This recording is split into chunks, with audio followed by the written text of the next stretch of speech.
There are over 10 million online searches each month for information regarding domestic violence in just the US and Canada. Anyone, regardless of gender, sexuality, race, or religion, can experience abuse. Domestic abuse isn't always physical violence. It can be emotional, verbal, even financial. It can feel isolating and hopeless. For victims, it often takes several attempts to escape an abusive partner. There are many reasons victims are often afraid to reach out for help, including embarrassment or denial, or fear of losing their children or pets. But if you're experiencing abuse, you're not alone. It's not your fault. Help is here for you. domesticshelters.org is the leading domestic violence online resource where abuse victims and survivors can find everything they need to take steps towards safety, all in one place. With domesticshelters.org's searchable database of domestic violence programs and shelters in the US and Canada, anyone can find a nearby trained advocate who cares, along with support and resources.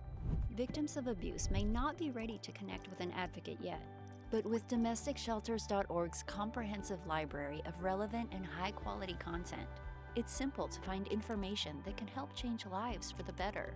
Domestic violence professionals and advocates rely on domesticshelters.org for ways to better support their local communities through free online expert-led training, award and grant programs, donation tools, and other powerful resources. The profound impact of domestic violence hurts everyone. Victims lose hope, children suffer lifelong trauma, communities are permanently damaged. That's why millions of people come to domesticshelters.org to get the answers and help that they need, and why 8 out of 10 domesticshelters.org visitors share their newfound knowledge with others, exponentially increasing public awareness of abuse. Your support helps connect those millions of victims and survivors of domestic violence with the resources they need to identify, escape, and heal from abuse. Support this essential service by donating at domesticshelters.org. I just want to say welcome everyone to today's webinar. Today we're meeting with the Camp Hope America team. Camp Hope, as you may know, is a program of Alliance for Hope International, just like domesticshelters.org is. My name is Ashley Rumschlag. I am the National Director of domesticshelters.org.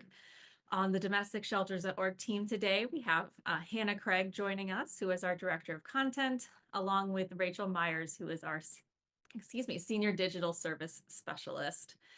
So we are so excited to hear from Camp Hope today, but we do have just a couple of housekeeping items to get us started, get everyone settled in here. So we have about 60 minutes today for the presentation, and we are offering live closed captionings. Those are available if you are not seeing them and you want to be seeing them. Just click the show captions button, and we will also provide a transcript for anyone that would like that after the webinar. Just a reminder, so this is a webinar formatted presentation, so you are in listen-only mode, so your camera and your audio are both turned off. Please direct your questions to the Q&A section. That will give us a chance to organize them, and then if we have time at the end, we will do our best to answer as many questions as possible. But then, of course, the chat is a wonderful place to connect with other attendees, maybe say hi to some people that you haven't connected with in a while. And I love seeing, as we're getting started here, everyone sharing where they're joining us from. It's just so wonderful to know that we're able to bring people together from all over the country and all over the world. And then just a final reminder, we will send a certificate, transcript, a webinar playback recording, and any resources mentioned to you within 1 week of the webinar. There's a look at everyone that is a part of the Alliance for Hope. So Family Justice Center Alliance, Training Institute on Strangulation Prevention, Camp Hope, domesticshelters.org, Voices, and the Justice Project. So I know Camp Hope is going to touch a little bit more on the history of Alliance for Hope, so we'll stay tuned for that. And just a reminder, we are in the last 2 weeks of our window for accepting nominations to the Purple Ribbon Awards. So please join us in recognizing the outstanding work of advocates, survivors, member of the community support system, first responders, the law enforcement, judicial representatives, everyone that comes together to support victims and survivors have a place in the Purple Ribbon Awards. So if you haven't already, please visit purpleribbon.org and check out more about that program there. Again, we'll accept nominations for this year's program all the way through the end of this month. And then another exciting offering, we are offering free education. Who doesn't love that? So Verizon Skill Forward is a free online professional skill building course. You can take advantage of over 100 professional certificates, as well as hundreds of different courses that you can take and on topics like leadership, technology, AI, just anything and everything you think of. There are courses there. They are all 100% free. Once you sign up for Verizon Skill Forward, you have 1 year to complete as many courses as you'd like. We are also incentivizing people to finish courses. So anyone that finishes a course now through the end of May, each week we're going to give away $500 in a raffle. So anyone that finishes a course, you'll get more information about how to enter that raffle, and then you can win $500. So in addition to the courses, you also get online support through our Facebook group, as well as one-on-one coaching with Carrie Ann, who is our project coordinator. So if you want to know more information about that, Rachel's going to drop a link in the chat. You can also email skillforward@allianceforhope.com. And then one final announcement for those of you who have not already, please go ahead and get registered for our conference. So the annual International Family Justice Center conference is going to take place April 29th through May 1st in San Diego, California. The domesticshelters.org team has a track. We're going to be talking about all the different ways that you can engage your communities with online. We're going to talk about post-separation abuse. We have a lot of great presenters. It's not just for family justice centers, it's for anyone that's doing this work to support victims and survivors of domestic violence. And then, oh, I do have one more announcement. One small little thing that we're doing. We have an AI chatbot on domesticshelters.org. If you haven't already opened up the website in the last 2 weeks and saw Hope Chat pop up, please go ahead and look at that. It is a 24/7 AI assistant. And we have had just shy of, I checked this morning, just shy of 5,000 conversations in 2 weeks. So we are finding that people want to go online. They want to talk to an AI chatbot. They want to get information that way. And so we're really happy to be able to provide that. And if you're interested in getting a Hope Chat on your website branded to meet your organization's needs, please let us know. Rachel's going to drop a link in the chat to that. And then we have webinars coming up. We'll drop some links in there. Take a quick screenshot. We've got one on March 6th on technology abuse, artificial intelligence. We're going to talk about that on March 20th. And then beyond word of mouth, how to use the internet to get survivors to your front door on April 17th. Okay, now we're good. Just so much to share. Now I'm going to turn it over to the Camp Hope America team. I know they have a lot to share about how they're supporting children who experience domestic violence. Welcome, everyone. Welcome, Catherine, Megan, Jamal, Erica. So great to be with you. Good afternoon or good morning, depending on where you are. We're so excited to be with you all this afternoon. I'm going to share my screen. I love all those fun updates of all the happenings with ds.org. Clearly, they got it going on. We are thrilled to be with you this afternoon. We're going to spend the next little bit of time talking about Camp Hope America and our framework for how we serve youth impacted by domestic violence and abuse. And I'm excited to have my team here with me today to help make that happen. My name is Catherine Johnson. I am the interim director for Camp Hope America. I've been in that role about 2 years, so I'm not really sure how long you can call me an interim. But my background is I'm a licensed marriage and family therapist. I've been doing clinical work and domestic violence and sexual assault work for 17 years.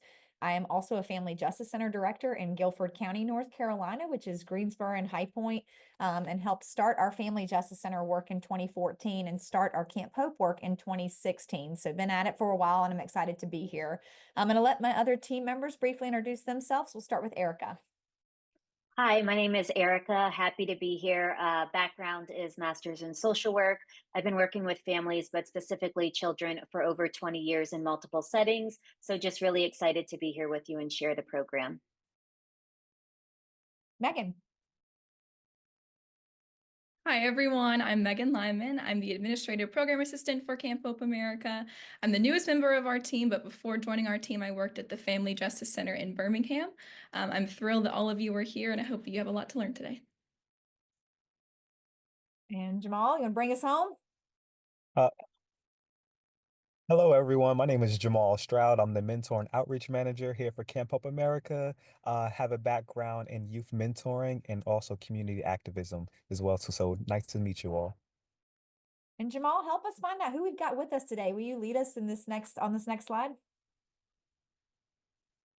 Yes, yes. So, friends, we have a lot of great people. I see a lot of great things in the chat about where everyone's from. So, we have a poll question that should be popping up on your screen now. It's just a quick one. What field do you work in? I see we have some victim advocates, we have some adult survivors only, some children survivors, camping, mentoring, law enforcement. The list goes on and on. So, we're going to give you a few moments to go ahead and put your answer in the chat. So, really excited to see who we have here. All right, and looking at poll as they come in, lots of victim advocates or victim services working with children and adults, some nonprofit administrators, mental and medical services, public health, law enforcement, some government officials and elected folks. And I love the people who are like, I'm just here to learn. I'm just in it to win it. So lots of good folks. So we're going to close that poll in 5 immediately. We can see, can you guys see the poll results? Okay, could you see them the whole time or could you just now see Yes. them? Okay, because It just DS.org popped up. is very tech. So we love their tech skills and what they're teaching us over here in the camping and mentoring world. So we're excited for the diversity of folks joining us here today, and we'll have something for all of you in our presentation this afternoon. As you probably already know, and Ashley gave a nice intro, our work, Camp Hope America, is under the umbrella of the Alliance for Hope International. So we're one of several of the organization's programs. Oh, we have another poll question. They're coming quick. Jamal, you want to take us through this one too? Yes, yeah. So, friends, once again, we just want to continue to know who we have in the room.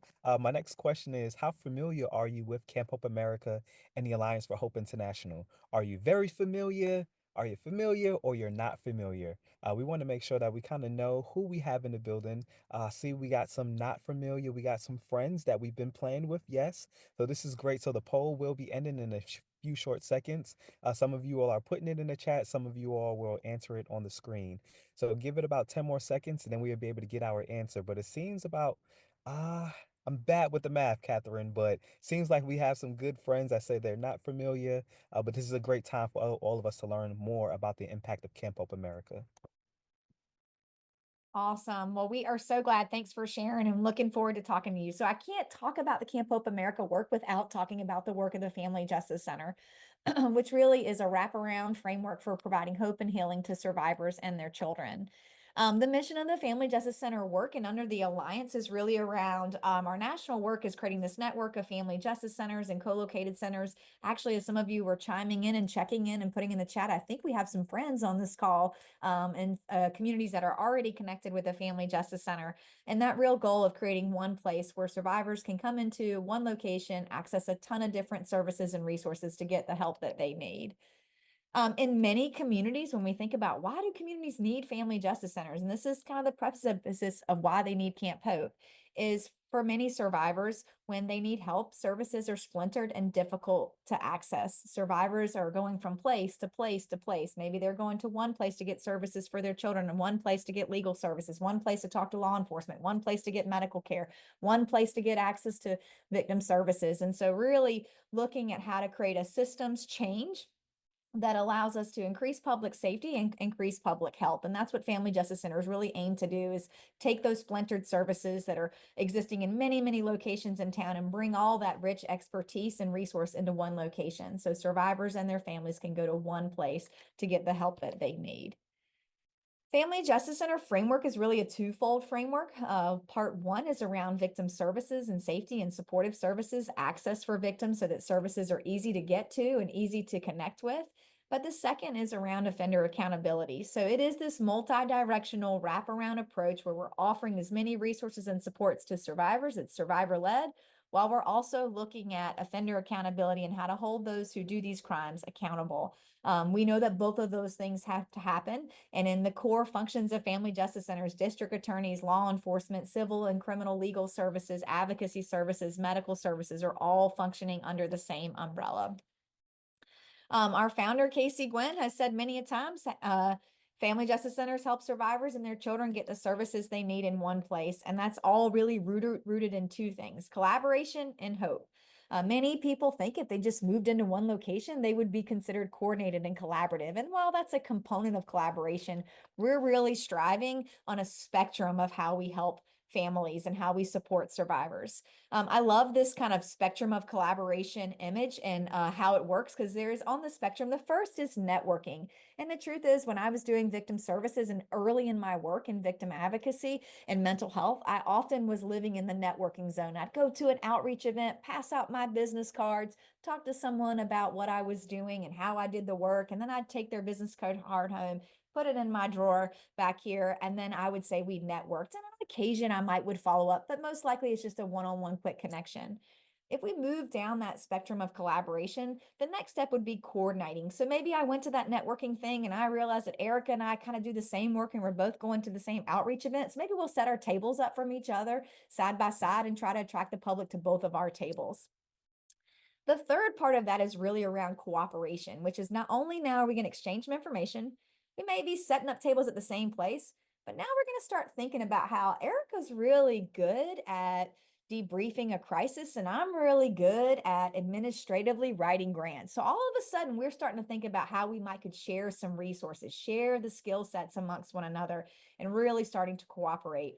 And then that fourth level, which we really strive for in Family Justice Center, but in a continuum, you always ebb and flow, is doing all of those things, but now really focused on how do I help Erica's organization be its best? Because when they're at their best, I'm at my best. So on that final level, we're really looking at capacity building of all of our partners and all of our services, which ultimately benefits everyone in our community. And so what we don't want, and where I used to be trapped and can still find myself, is on that spectrum of collaboration, that one big drawer filled with business cards from people from all over, and I only rifle through it when I'm desperate. In our collaborative work with family justice centers, we're really working toward enhancing capacity so that we can all do better and do more with less. I haven't heard anybody talking about having just money rain down on them or getting tons of new positions being allocated. We know that we have hard jobs doing hard work. And so how we can align and do that collaboratively really makes a difference. The second kind of component of our framework with Camp Hope America is really hope theory. Our work is rooted in the science of hope. We teach kids who are in our trauma programs that hope is believing in yourself, believing in others, and believing in your dreams, which really means that my future is brighter than my past. Hope is not a resilience model. We support resiliency, which is about helping young people bounce back from hard things, where hope is really about looking forward, having future focused goals. When we think about hope theory, we think about it in two ways. We have to set a goal, and then we have to have two important things to meet that goal. The first is willpower. Do I have what it takes inside of me? Do I have that grit and determination and the willpower to make it happen, or known as agency in scientific terms? Or the second is way power. Do I have a way to get there? Is there a pathway to help me attain that goal? And we know that those two things, and if you work with young people and you think back and say, do I know a young person who has tons of willpower? They are the most determined young child I've ever met, but maybe they get a lot of roadblocks in the way or their pathways are blocked. Maybe they just have challenges that they have no control over, that they just keep getting stuck so they can't meet their goal. And I can think of the same dynamic with a different child where that child has lots of ways, lots of access, lots of privilege, lots of resources, but they lack determination or the grit to get it done. Maybe they're kind of laid back or lazy, and so they too can't attain their goal. In our work, when we think about programming and strategies, we're really saying goal setting and ways and pathways and willpower to get there. Hope is on a continuum, and at the lowest end of that continuum is apathy or hopelessness and that loss of motivation. Jamal does a ton of work in mentoring and actually has a separate work around doing mentoring, Big Homie, Little Homie in South Carolina. And they work a lot with kids who've lost all motivation and really working to help build that motivation back up. Oftentimes kids who live in homes with abuse can get mad and be really rage filled. And we see that as just that step down from hope. So while their goal may be blocked, we can help get them back to that place of hope, maybe resetting that goal, looking at how we build willpower and how we build that Wade power to get them back to where we want to be. When someone is hopeless and loses motivation, they are desperate and will do anything. And that's where the most harm can happen, harm to someone who's lost the motivation and potential harm to others. So we see that on a continuum. And when we talk about how we interact with volunteers and staff who are in our Camp Hope America work, the hope theory is at the core of our framework and how we think about challenges that young people are navigating. Just a small example, let's say you're working with a kid in an after school care setting or in a child mentoring setting, and a child has a goal to be on a sports team. I want to be on a sports team. I know a lot of young people in our Camp Hope program want to go to the NFL, especially since the Super Bowl just happened. They're all going to be NFL players. And I'm like, well, do you play football? Well, no, not yet, but I'm going to. I'm like, okay, we got to start somewhere. So maybe the goal isn't NFL. We might start with a goal. And in this case, if my goal is to make the basketball team, then the first step may be like, well, are you going to school regularly? Are you in any sports clubs? Do you have a basketball? Like, or do they have those things that start to create that pathway to make that goal of being in the NBA possible? We've got to start with some smaller, more attainable goals to build that hope that motivates and helps that keep going. The second is like willpower, right? Who can help cheer you on and help you self-motivate?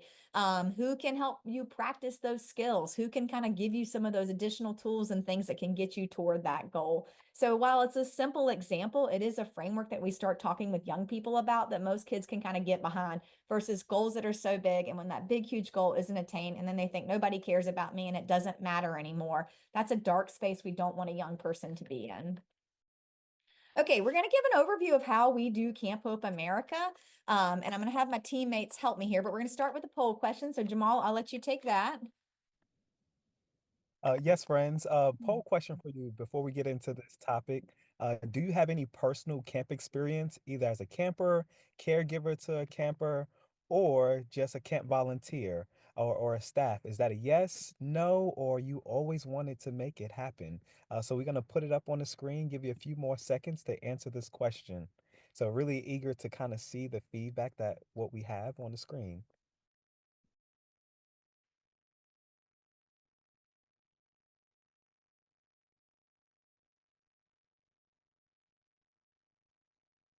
All right, so we've got some experience. Someone like, no, I always wanted to. We should have had a question on there of no, and I don't want to, because we know some people just are not camping and outdoor people.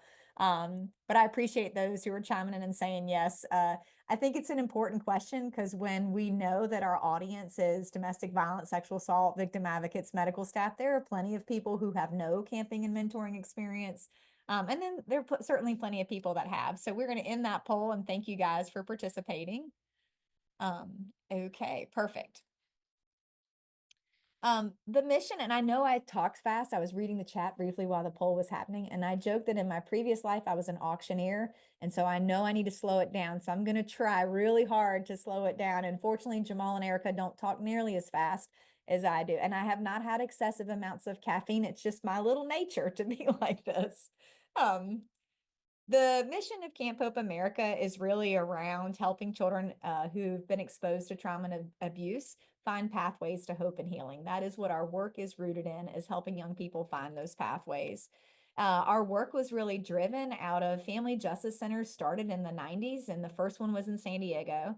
And the founder and co-founder of the Family Justice Center movement, Casey Gwynn, was having all of these survivors were coming into their family justice center for help, and children were sitting in the waiting room, and survivors were talking about their children, but there really wasn't a program for youth that was offered to those children who were either witnessing or exposed to domestic or violence or trauma. And so that's how the first Camp Hope came to be. It started in 2003 in San Diego, right outside of San Diego, and has really grown across the nation to be a very robust program happening in many communities. We talk about Camp Hope, and you heard me when I mentioned in the hope theory around hope as a team sport. I'm going to share just briefly about Alex. His face is circled in blue. Alex and his family sought services from the Family Justice Center in San Diego. Mom was in a domestic violence relationship with Alex's dad. He and his siblings went to the Family Justice Center for help, and Camp Hope was just getting started. He experienced the power of Camp Hope and attended Camp Hope every single year until he became a high school senior. And then after becoming a high school senior, he came back to camp as a camp counselor because he knew what that felt like 10 years later, and he could offer that to young people. And just 2 years ago, Alex was one of the keynote speakers at our national conference and is now a graduate of San Diego State University. In my 17 years of victim services, I think one of the most amazing things about Camp Hope is just this long-term continuum of care that we can offer children and families impacted by trauma and abuse. It's not short-term intervention. It's not a program that's one and done. It's a long-term journey with families that you can go from participant to mentor to thriving member of your community and connector of resources, and to a much larger pathway for yourself. Erica, you want to kick us off with kind of what we do and our kind of two main areas? Sure, thanks.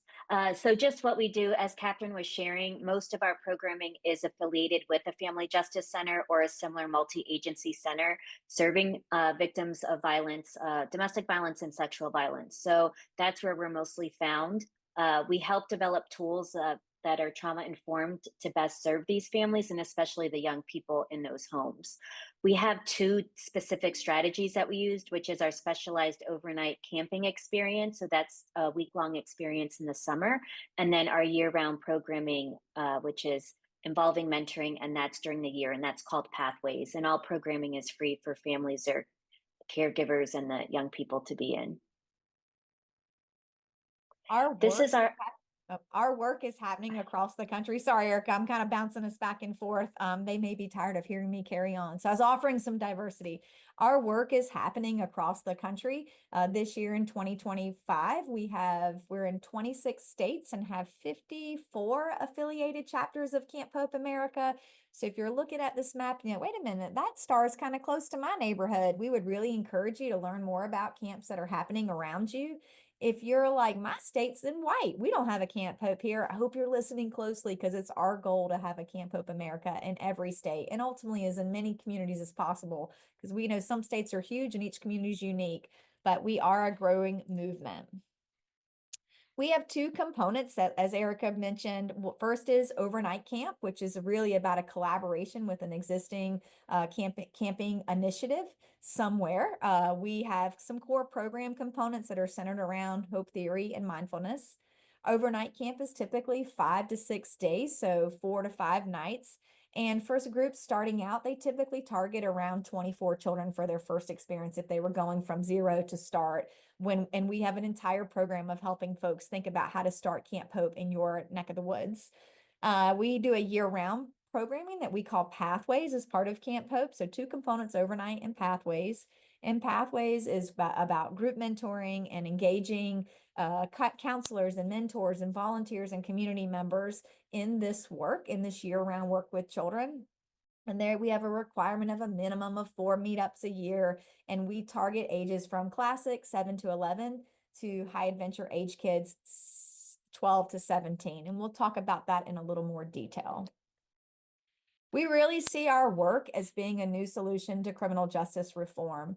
We know that kids exposed to violence and abuse are 3 times more likely to either experience victimization or be abused themselves. There's tons of research on the impacts of abuse in a home on a child. We talk a lot about ACEs, adverse childhood experiences, and our work is really focused on a couple of key things. First, we want to disrupt the isolation that a child living in a home with violence and abuse feels. Many kids who live in a home with violence and abuse think they're the only child on the planet that is happening to. So the isolation is very challenging, is very difficult. Second, we want to really create some long-term connections, long-term relationships, be in there with families for years and years and help them kind of establish that community and connection. And third, through that, we want to break generational cycles of violence and abuse. And we do a lot of that through our goal setting in both our mentoring and overnight program. Erica, you want to talk a little bit about our data work? Sure. Every year we do collect data on the young people that we're serving. So this is optional, but we do ask that they do this if they're open to doing that for us. We want to be able to show our outcomes and just if the program is working, and we've had great success. We do know that the report is that if you're a young person exposed to domestic violence, just the increase of drug abuse, poor school performance or other behaviors that are seen negatively, those go up. And so just trying to monitor what's going on with that. Also, if you were abused as a child, then the likelihood of you being involved as a juvenile offender goes up by 3 times. You can take this one too, Eric, if you want. Great. So investing in hope. We always say for the cost of approximately 6 sessions of individual therapy, children receive up to 144 hours of intentional support during a week of overnight camp in the Camp Hope America program. We also have built in that year-round component. So that's an additional connection point where we're creating that community to sustain those levels of hope.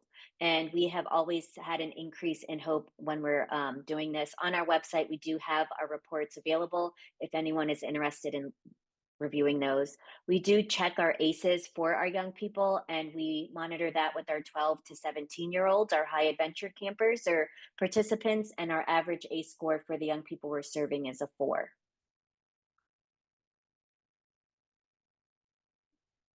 Back When to you, we, Catherine. I can take this one, and Jamal has had a ton of experience of camp, so I'm going to let you talk more specifically in a minute. When we ask kids about how Camp Hope has changed their life, we regularly hear some similar things. Kids often talk about how Camp Hope helped them see the leader inside themselves. They talk about how through Camp Hope they've become more confident in their abilities and how Camp Hope has changed their life. I don't know for you, Jamal, if there's a particular story from camp that really moved you and that's something you might want to share around, like, why does this matter? Why would we get outside of the 4 walls of our work and go into this camping and overnight setting? What makes it unique? Yes, Camp Hope America, the experience in itself is so unique. Getting kids out of, like you said, those 4 walls, out of the room, out of their houses in a environment where they can kind of thrive, really amazing. There was one camper that I connected with at this various camp. He was a shell of himself when he first came in, timid, scared, doesn't know what's going on, never been to camp, and me and him had a connection because that was my first year going to camp as well too. As an adult, I was a little scared, a little timid, not knowing what's going on. I signed up for this job and I'd never been to camp before. So me and him shared that story, which was really an amazing time. And after that, we got together, we learned, we experienced new things, went in the lake, did swimming, did fishing, did all of these wonderful things together. And we shared those moments, and that really changed his trajectory to doing better. So just checking back in with him and his site coordinator, the kid is truly thriving at school, found his voice. He's a leader in his community. And it's just all these amazing things that's happening just for the simple fact that he was a little scared, but he learned how to actually work in the environment and also kind of grow together. So that challenge by choice of just learning some new things and just being in that environment really helped him to thrive and kind of shed off that timidness. Awesome. Thank you, Jamal, for that. When we talk about that, breaking the cycles of violence and abuse, and what this actually looks like. And I'm going to actually, I think I have it in my desk drawer and we have time. If I can find it briefly. Y'all are like, she's literally pulling out her desk drawer. Um, when we started our Camp Hope in 2016 in Guilford County, that same summer that camp started, we had a young man who's got the peace sign up. His name is Noah. And Noah was at home that summer, and his mom's boyfriend, who's in the picture to the left, the mugshot, his name was Teddy. And Teddy had assaulted Noah's mom. He was home with he and his younger siblings and ended up strangling Noah's mom, which is the most lethal form of domestic violence, and he killed her. And so Noah was the oldest of 3 siblings living in a home where his mom was killed. And the next summer, Noah had gone to the Child Advocacy Center and had a forensic interview. They had done an extensive investigation, collected all this evidence, and his grandmother became his caregiver and was kind of like, now what? He had been to trauma counseling. And so through the program at our Family Justice Center, Camp Hope America became Noah's Now What. What that meant for Noah is the following summer, he came to camp for the very first time and just really began to learn about himself, learn about the things that he had been through, and make those connections with other peers. I remember Noah telling me, I won't know a single person whose mom's dead too. And I knew in our cohort of kids at camp that summer that there were other children who had also been home alone when their parent was killed in a domestic violence situation. And so without us having to orchestrate or make connections, the connections just started happening naturally. And Noah gravitated toward other children who'd had similar experiences. While camp is therapeutic by nature, it is not therapy camp. And I think that's a really important component. There's a lot of adventure and fun and activity. And we talk about people who've been through adversities and how they overcome those adversities. Several years later, Noah kept coming to camp. He was involved in our mentoring. He was fostering those really positive relationships. It came time for Teddy to go to trial for the murder charge he had against Noah's mom. And Noah and his grandmother approached me and asked me to come by their house. And at this point, I'd known them well over the course of 3 years and being in the camping and mentoring setting with them. And in their home that day, Noah had given me a copy of his impact statement that he wanted read aloud in court. And he and his grandma had talked, and at this time he was 14. The incident happened when he was 11, and they had decided he did not want to come to court and talk about what he had been through. And so he read me his impact statement in their home and talked about what they had been through and talked about how he missed his mom. And we spent some time reflecting on that. And that Monday, I came to work and I walked over to the district attorney's office in the courtroom and I said, I have Noah's impact statement. Here you go. And the DA looked at me and he said, how do you know that child? And I said, well, we have this program called Camp Hope. And I went through this whole story about Camp Hope America. And he said, well, it sounds like you'd be the best person to read it for him. You're going to read it when it comes time for the impact statement. And so I've asked Noah and I've gotten consent from him multiple times because as your life changes, sometimes you may want to revoke consent, and we understand that. But Noah is completely comfortable with me sharing his impact statement. So I want to read this to you all. I will say if you feel that this is too much or is a trauma trigger for you to hear about someone's childhood trauma and the death of a parent, I would recommend you probably mute yourself for about 3 minutes or mute me for about 3 minutes. And then Erica will give a thumbs up when I'm done reading the statement for those who don't want to hear. To the honor in the court, my name is Noah, and I'm the oldest son of the deceased victim, Tessara Glover. Teddy Parker, to Teddy Parker, you stole my mom from me on July 18th, 2017, a day that I will have to remember for the rest of my life. You made us live in fear by having to put things in front of the bedroom doors because you kept threatening me and my mom. We had to leave our home, running to find other places to hide from you. And you had my brother in a chokehold, and because we were so afraid of you, I couldn't do anything but watch. My mom tried to save you and save her own life by calling the police to warn them of your threats of killing her. But because of you, my life will never be the same. The person I call mom is no longer here to answer back to me or any of her children. I miss my mom, my very best friend. I wish I could see my mom and give her a hug, play Mario, and have fun and sing with her like I always did. My mom will not see us graduate from high school. Of course, she will not see us get married or be able to be a grandma. I always will miss my mom. My memories of her will live forever in my heart. I am glad she is safe in heaven and does not have to fear you anymore and you and your monstrous threats. I hate you, period, for killing my mother, a mother of 3. You strangled my mom and put her in the bed to die. I hate you for causing the pain to me and my brothers and my entire family.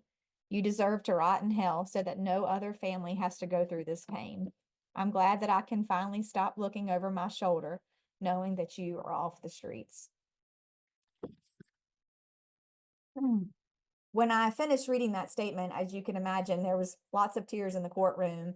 But after I finished, it was then Teddy Parker's turn and his attorney's turn to make remarks. And his attorney stood up and he said, Teddy Parker, by age 5, was in foster care and went from group home to group home. He was removed from multiple settings for physical abuse and sexual assault.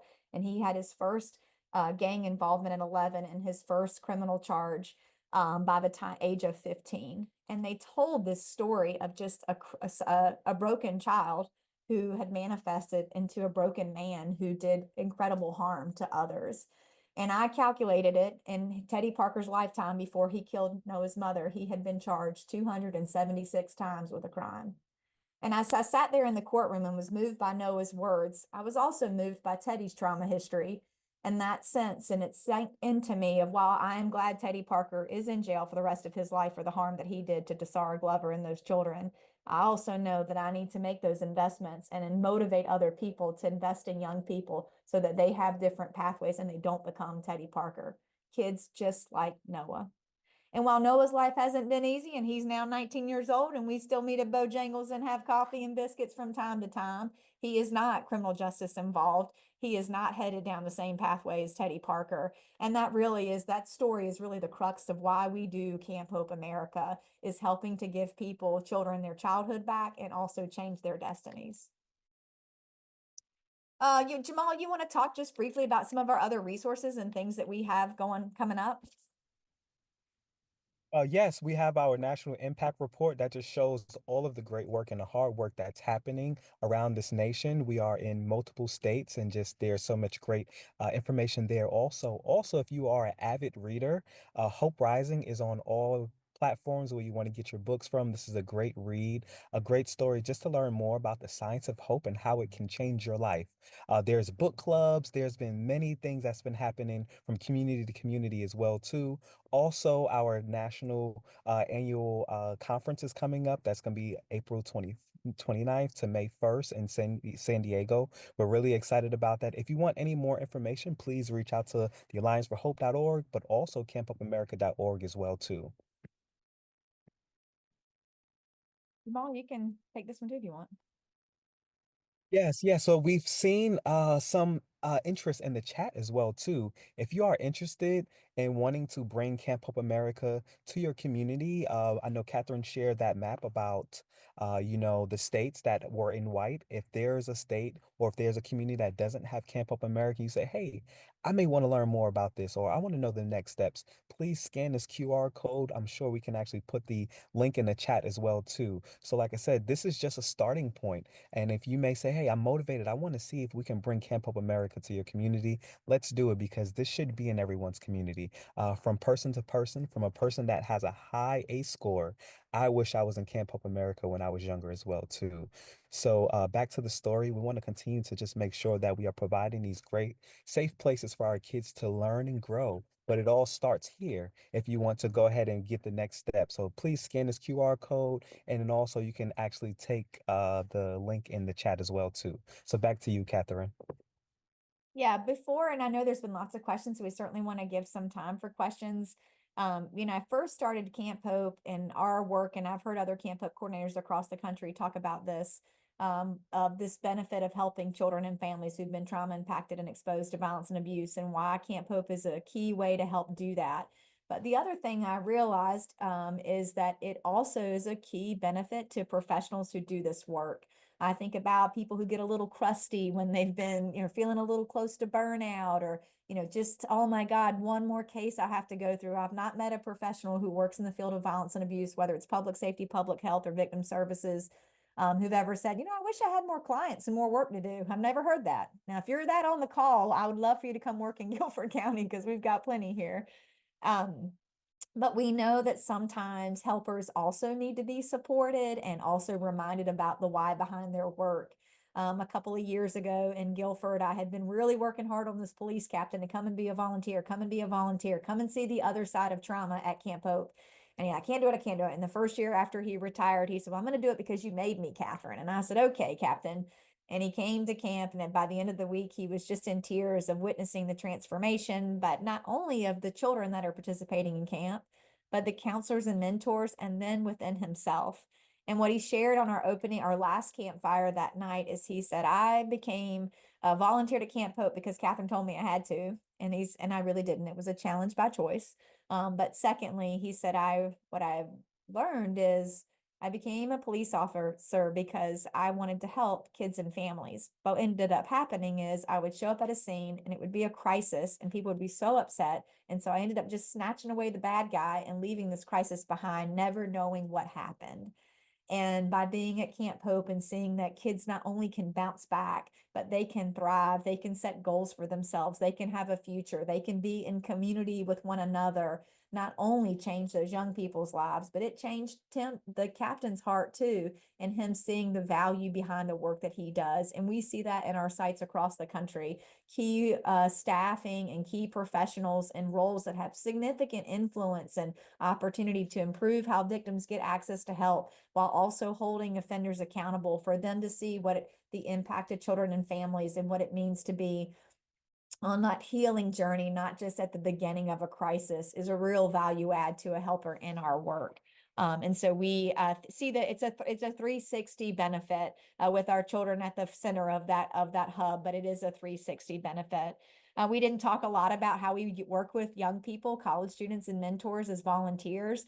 The number of college students that come in and say they're going into the tech field or going into fabric making or whatever they say, who spend a week at camp and say, oh my gosh, I want to be an attorney and advocate for children, or I want to be a judge, or I want to be a police officer, or I want to be a social worker because I want to make my community better. Talk about building capacity for wholeness and care across all systems that we work in and must infiltrate to make things better. I'm going to pause there because I do definitely want to leave a couple of minutes for questions, and I know that Ashley will have some wrap up. So Ashley, you want to help us with some questions and how we might do that? Absolutely. Yeah, we have a lot of questions. So let's see what we can get through here in the next 17 or so minutes. So I'm going to start from the very beginning. And the first question I have is, I work with youth who have been affected by community violence and much more that are ages 6 through 24. So how would you use the science of hope with different age groups? And do you find any challenges, and what are some tips you can give to be helpful? Great question. Jamal, you want to take that, or you want me to take that? Or Uh, Erica? I mean, I'm happy to go, but one of you guys can too. you can start, Catherine. I get the tail end. Okay. I only put it on you because Jamal works with a lot of youth that are impacted by community violence. That's kind of his sweet spot. But when it comes to Hope Science, I think a lot of that is setting realistic goals. And if you're working with young people who are kind of in that loss of motivation space, those goals may be like feel like really short term, or not even like, is that even really a goal? But by helping them set some really so that goal could be something as, we're going to have a mentoring meetup and we're going to wear our best dress. And if they're like, oh, what does that mean? And then like, if they need a best dress, we might get them some best dress, but really helping them like dress first. So that may be the first step in saying, I want to do better in school. So part of my academic performance may be look good, feel good, then perform good. Just as a small example. And I don't know, Jamal, if you have another example that kind of pops off around how you would start small. And obviously the goal of a 6-year-old, and our kids in camp are as young as 7. So we do work with that younger age group versus at 17 or 18, your capacity for goal setting looks a lot different. You want to give another example? Yes, that's really great. So, basically, goal setting, small, really attainable goals is really amazing, but also tying it into the social emotional learning as well too is another great thing. So they can actually do some small self-reflections as well on where they want to be, what do they see themselves as, and kind of have a chart. Maybe 2 months from now, let's check back in to see how do they view themselves. Did anything change? Like Catherine said about that small goal of getting dressed up, getting, making them looking good, feel good, come back 3 months later and then kind of poll them again to see how's things going, how they're navigating through this trauma or this stress, or just this self-awareness as well too. So that'd be another great thing, just to kind of do that self-reflection as well, because we understand hope is a team sport, but it truly starts inside, and we don't see it inside. Then that's when we have to go to a Catherine, to a Erica, to a Megan, to a Ashley, and the list goes on and on and on to continue to invest in our young people. And I would say, and I know we have a lot of questions, so we won't answer them all this long, but I would say it is worth reading the Hope Science book because it has some just real transferable strategies for that. And I would also add to make sure that people working with young people have high hope. You can do a hope score, an index to see how hopeful you are, how positive you are, and making sure that we are pairing young people with high hope people because that hope is contagious in that way. We're going to take the next question. Oh, go Can ahead, I Erica. add just one quick thing? Just when we're talking about the science of hope, the most important thing is that the goal is set by the individual. So it's set by that young person. So they get to decide. So, of course, through conversations or observations, there might be through that mentor relationship some talking around that, but they get to decide what that goal is. And you're just to try to help them figure out how to get there. That's fantastic. Another book I think Erica had suggested in the chat was just Cheering for the Children too. So there's lots of books that are all on allianceforhope.com. And I think Rachel's probably going to drop some links in the chat too that can help to give more color to this issue and how Camp Hope works. So I think you kind of touched on this, but just want to kind of reiterate that. So the question is, do you have data and outcomes from the success of Family Justice Centers and Camp Hope America? You mentioned the Camp Hope Impact Report. How can people better understand how Family Justice Centers are successful as well? Yeah, so lots of great information on the National FJC website, and they're also getting literally like it's almost hot off the press, their 2025 most recent impact. It has a lot of the evidence-based research that shows success of family justice centers, gives a good amount of history and background. So I would strongly recommend, it's only like 8 pages, so it's not even a book, because I know we've talked a lot about books, and some people are like, I don't do books. So I would recommend checking that out, and it should be coming out very soon. Fantastic. So you mentioned the age range. I think I can kind of reiterate this. So it's 7 to 11 and then 12 to 17, right? Those are the different age ranges. Okay, just make sure that is clear for everyone. And how are Camp Hopes funded? So each local group or each Camp Hope affiliate is how we designate them. So the affiliate is typically associated with some co-located agency or family justice center. Some shelters run Camp Hope Americas, especially down in our Florida communities. And those organizations raise the funds because we want Camp Hope to be free for participants, and that is across the country. So it is through fundraising and individual donations and gifts that make Camp Hope possible. And it's 100% free for the children who attend, correct? That is correct. Yep. Fantastic. So one other question is, if I need more paths to collaborate with Camp Hope and would like my children to attend, how can I apply? Yeah, so if you want to just learn more, I recommend just dropping us an email. We're happy to connect. Depending on where you live, we're going to connect you back to the closest Camp Hope to you. So Camp Hope really, you wouldn't apply to us. It's a localized thing. So while we create the TA and the resources and the training to support our affiliated sites, the real groundwork happens with our sites across the country. So depending on where you live would be how you connect back to a resource, a local resource to where you are. Similar to how ds.org is not a shelter, but they connect you to shelter services. Like we're kind of the same. We're that macro organization that connects you to the local program. Yeah, fantastic. Let's see. How do you prepare kids for camp? So the question is more so, do you have any meetups or preparation to get kids ready for camp? What does that process look like? Erica, I'll let you take this one. Great question, Erica. I was writing some in chat. What was the question again? No, we're just someone kind of basically asked, like, do you have a program to get kids ready for camp? You know, it's a big deal to leave the house, leave home for that long. How do you get them ready? We would say that we would get the kids ready by having them join the Pathways program first. So that's your year-round mentoring experience through the program. That way they're already familiar with who would be going with them with camp and just the potential counselors or Hope Team mentors that would be with them that week. And so ideally, there's already that relationship that's been formed. Not everyone is camp ready. And so just also, are they more just able to do the year-round programming if they're not able to be successful in an overnight experience for so many days, just with self-regulation and just being away from their caregivers and just some other things that might be going on. So we do prepare them. They have to want to go. So everything is voluntary. They need to want to go. Their caregiver can say, I'm sending them. But if we have a kid that says, I'm not going, then we're going to listen to that kid. Obviously, we're going to encourage them to have a new experience. But if they say no, then we'll just eke them along and maybe the next summer they'll be ready. So they have to want to participate. What I was just going to write in chat real quick, someone asked if the program is religious, and the answer is no. And someone else asked if we serve children that are in foster care and if they meet screening criteria for that affiliated Camp Hope America site, then yes, we do serve kids in foster care.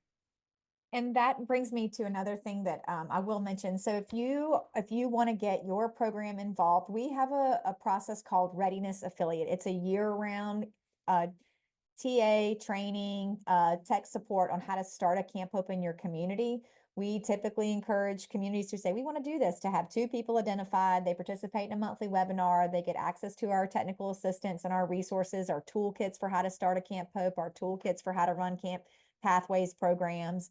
So if you're interested in really learning more, I know Jamal had the I know we had the slide up saying, yes, I want to know more. But if you reach out to us, we're happy just to chat with you, get a better idea of what you have going on into your community and kind of what those steps would be to help you get to a place where you could consider applying for our readiness process and spending a year really learning. Part of that readiness journey is also to attend a week of overnight camp with a member of our team at an existing Camp Hope America program.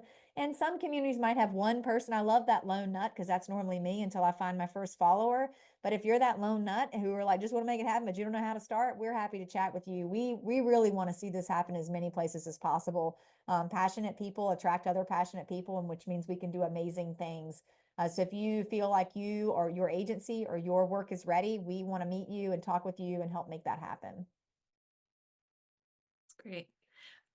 So one other question kind of like slides right off of that is kind of this idea of what does it mean to run a Camp Hope, right? So we talked about pathways, we talked about the overnight camp, but someone kind of asked, is there just curriculum that they can share? You know, do you have to commit to doing Camp Hope and pathways?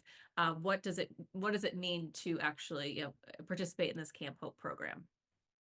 So we have an affiliation. It's not really accreditation, but an affiliation process. So in order to use our name and logo and say you're affiliated with us, you do have to complete our readiness year. And then there is a cost and a process to being an affiliate, which includes monthly touch points with us. We want to make sure we have an evidence-informed model. We collect data, we share that data. We use the University of North Carolina at Chapel Hill to help do data analysis. So we want to hold the fidelity of our program in its fullness. So we don't kind of give off pieces and parts. If you want to get motivated, I would recommend reading the Cheering for the Children book, which is like an Amazon book that everybody can read. But our work is really around someone who's signing up, committed for a year. We sign MOU agreements and work to help communities be successful. Sometimes communities need a member of our team to come and pump them up and help them think about why this is a good thing, and almost like a strategic discussion around should we or should we not. We're also happy to explore how to do that. And that's all contracted work that we do as part of our national technical assistance and training. Right. So there's really no doing it halfway. You're all in or you're not in. That's right. That's right. Let's see here. Great question here. Somebody wants to work at a Camp Hope. How do they do that? How do they volunteer to be a part of a Camp Hope? Obviously, assuming that there's one in their community or one that they can get to. So looking up, is there a Camp Hope America in my community or a family justice center that has a Camp Hope? Reach out to them directly and say, I'm interested. I want to get plugged in. I learned about this thing on a national webinar. Sign me up. So that would be, we would route you to your local, the closest thing to you would be where we would send you so that you can get connected to the local work for sure. That's great. Yeah. And what about the staff there? Are they have obviously background checks and certifications? But is there training that goes into being a Camp Hope counselor? Definitely. So that's all part of our national TA. We have an 8-hour training curriculum that we give to all of our Camp Hope America sites and what we expect from them. The screening is quite extensive for volunteers that are working directly with youth. We also have good amount of screening for the young people. As Erica said, we want to get the right kids at overnight camp, and some kids are great fits for pathways and mentoring, but maybe not quite ready for camp. If you've ever worked in a domestic violence shelter, you know, like being in a shelter space can be challenging in community living, and it's not for everybody, just like collaboration is actually not for everybody. So most definitely. That's great. And I love this question because it shows that there's an interest in growth. I know you mentioned that there is a Camp Hope in the UK, but how about Canada? Are there any in Canada right now? And can Canadians reach out to you just like anyone else? Yes, we would love to have our first Camp Hope, be the first Camp Hope America site in Canada. You could hold that gold, you would get double down gold stars. So yeah, we have done some work with strangulation and family justice center work in Canada. So we'd love to see Camp Hope America. It can happen anywhere. This year is the first year we've gone international and working with Ireland, which is very exciting. But yeah, the work around creating intentional community in this overnight camping and mentoring setting and year-round group mentoring, I mean, it can go anywhere. And so we would love to talk with you more about that. Yeah, I love that. So what do camp activities look like? And talk about it more so, you know, maybe list some of the activities, but also why are those the activities and why are they effective in getting the kids, you know, to a pathway to hope? Erica, you want to take this one? Sure. So as was mentioned, we do release a curriculum every year. So those things are standard in what we would call our core components. Some other things that we do are what mindfulness activities, campfire talks, discussing different hope heroes that sort of guide their journey as to how they've overcome some challenges related to domestic violence or child and sex abuse, and just really incorporating all of that into the programming. Then you're going to have your other sort of activities, which are more camp focused, such as high ropes courses, water activities, team building activities. So there's a partnership between the partner camp that and the affiliated site to build that sort of robust programming for the camp week, for them to have that experience. Catherine mentioned this, but we do everything is what we call challenge by choice. So that means that the individual gets to participate at a level that they're comfortable with. We want our trauma impacted youth to be able to learn and feel comfortable saying no when something is too much. We don't want to push them into that activation zone where they can't self regulate or it is too much or too far. And so, really working with them to identify those, physical feelings, those mental feelings when they're starting to have that. So anything that we can incorporate in the curriculum, to enhance that or in the daily programming is what we want to do. And that's also infused in a year-round programming as well. That's fantastic. So let's finish off with one more question. This was a little bit longer, so I'll read this through. So I'm a trauma liaison educator for a hospital violence intervention program, and my role is to educate medical providers on how to provide trauma-informed care to victims of intentional violence. What suggestions do you have to help in my training of medical professionals to help provide healing-centered care to young survivors who have been impacted by abuse? Anyone want to speak to that? Well, in 30 seconds or less, because that's a huge question and a hard job, and It we're is. glad you're doing it. I know I've referenced Hope Science several times, but I do think that is a great starting point for a framework and how we're looking at children and trauma, but also how professionals working in our field and working with trauma and abuse also begin to think about like themselves in relationship to others. And I think that's a very meaningful first step. And the Hope framework of how we look at patient care, child care, and care within our colleagues and helping to reset like how we look at challenges and problems and how we look future focused would be how I would answer that in the shortest amount of time possible. Appreciate that. Great question and great work. I'm sneaking one more question in because it's an easy question to answer. I even know it.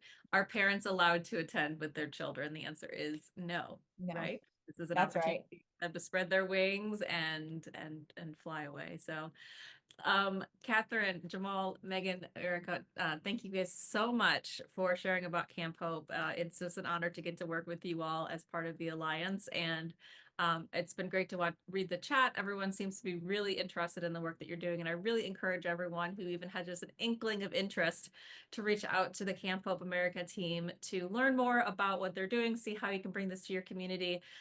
Because it is, and thank you, Catherine, for sharing the impact statement, because I think that that was a really, really important way to kind of drive home why you all do what you do. But we are at our time now, so I'm just going to read off some quick reminders that we did record this. We're going to share slides, transcript, certificate of attendance, and any shared resources. So lots of links to things that we mentioned today. If you're a call-in listener, just email us at info@domesticshelters.org to let us know what email we should send the materials. If you are logged in, though, you're not just calling in on your phone, we do have your email address. But with that, thank you all for attending, and we'll go ahead and conclude today's presentation. Thanks, everyone, and take care.